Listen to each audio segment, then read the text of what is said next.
I have to start out by thanking Dr. Anastasia Pratt for allowing us to use the special, beautiful work table in the Clinton County Historian's office on the 10th day of December, 11th day of December 2013, just to talk for a few minutes about something that's near and dear to my heart, and it's a little Christmas story called Sparkles and Shiner. It contains 20 of the most beautiful color illustrations done by Janelle Machonsky and Marcia Wright Reeves. Janelle's name among her friends and family is Kay, so we're going to call her Kay from now on. She lives in Wichita, Texas. She has a studio there. And the reason I'm familiar with her in the first place is because her dad, who flew the last B-52 bomber out of Plattsburgh Air Force Base, Les Bradford, illustrated my last children's book called Little Champy Goes to School.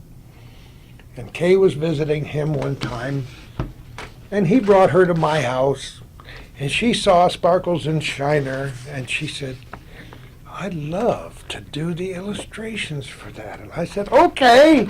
And so she and Marcia got together and did these illustrations, and you know, I use the phrase labor of love over and over and over again because what Calvin and I do on Hometown Cable in our little corner is in essence a labor of love. We love history, we love people, we love the North Country, and so things are a labor of love. When I left the radio business in 1997, I didn't know where I would get money for lunch that day because there was no retirement and no benefits per se. So I started writing. And the word prolific comes to mind because when that summer was finished, I had written lots of things, including ghost stories and children's books, and anything that wasn't copyrighted became mine. So I wrote some children's stories. And I don't take personal credit for much of what I write because I feel as though we're all inspired at one level or another to do what we do. And this is one of those things where I sat down on my computer one day and started to write.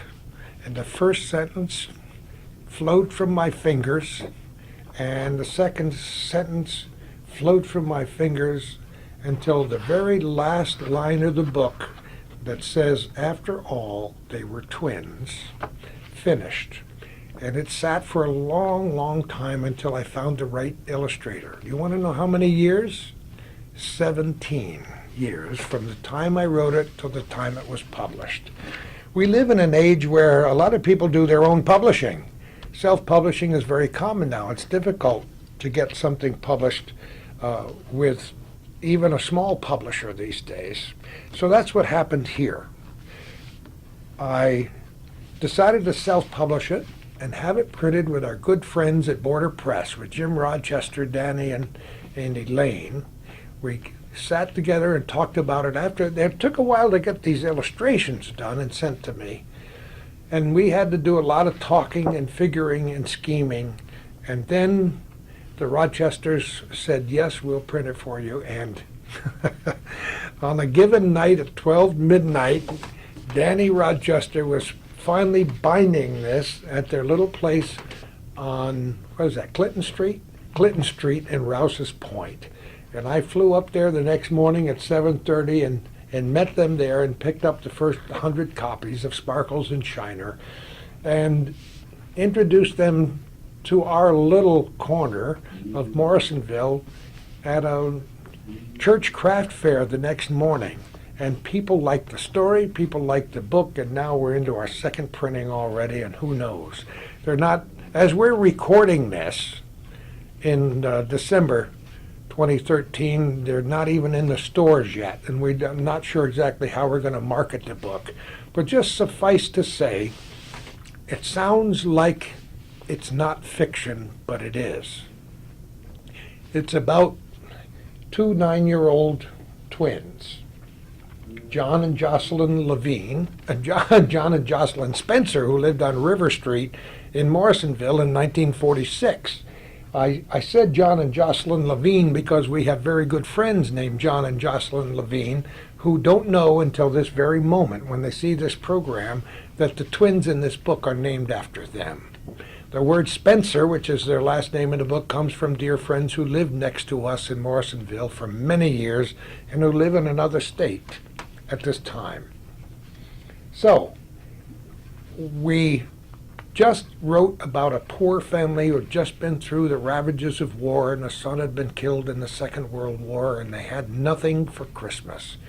But fortunately, as happens in many small towns, there is one person who has an impact on young people, a teacher, a store owner. In this case, it was a man named Mr. Morrison, whose ancestors came up with the name for Morrisonville, and the old house is still there, the original homestead built in 1805. But where my house is now, there was a shop, and he had a woodworking shop there.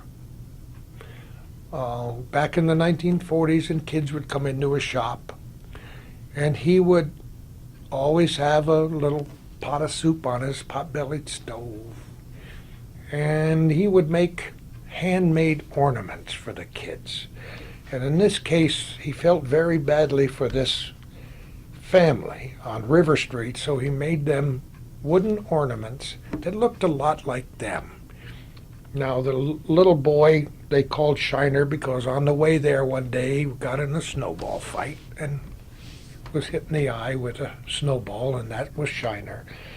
And the little girl was called Sparkles because Mr. Morrison, when he made her, sprinkled some glittery items on the paint before it dried.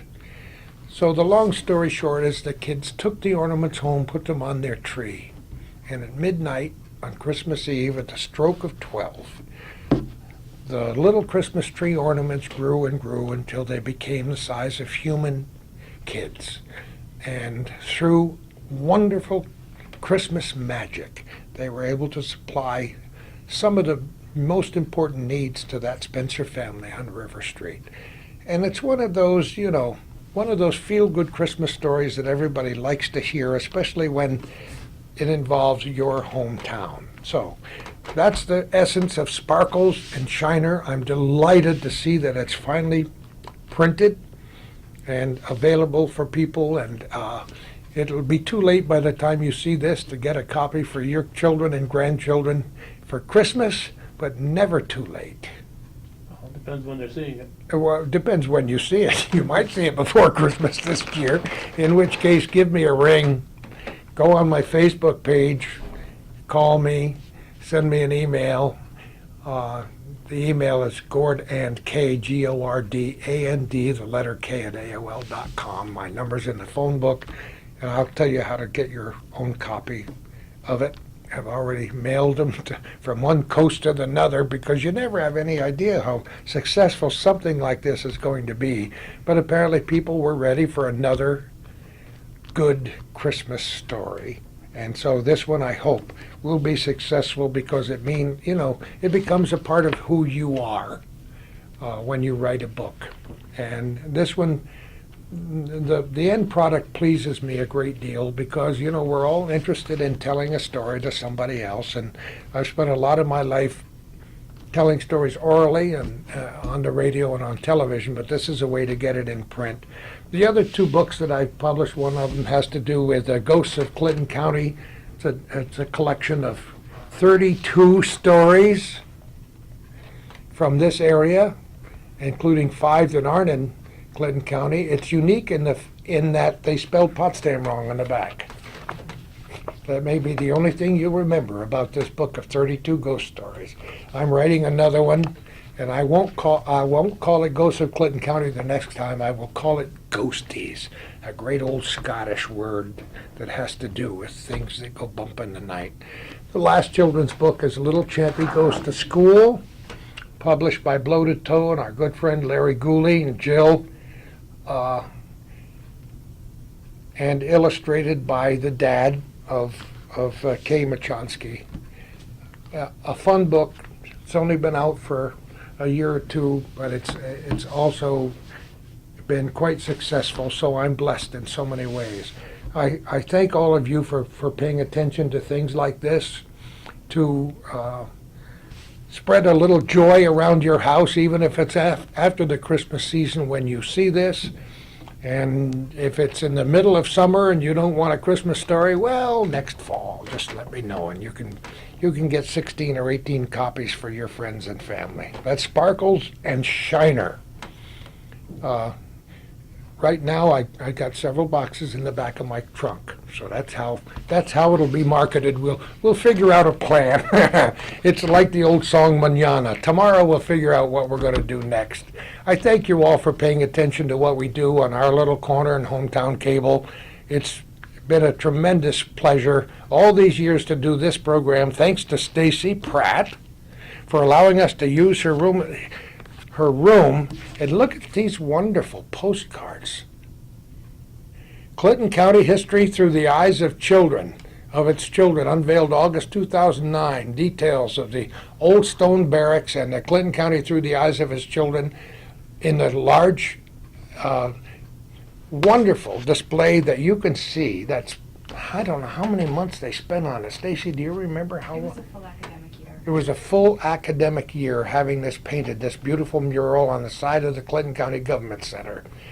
And it's, I use the word deja vu often because where this is located adjacent to Court Street in downtown Plattsburgh is where I worked for 8 years as a victim's advocate after I left the probation office. And it's also where I parked my car in 1961, when I began my radio career on the 4th of July, 1961, at WEAV, whose studios were located right there at 38 Court Street in Plattsburgh. So if you don't believe the old phrase, what goes around comes around, maybe you will now when you've heard that story. Again, thank you all for watching, and who knows where we're going to be next time for our little corner.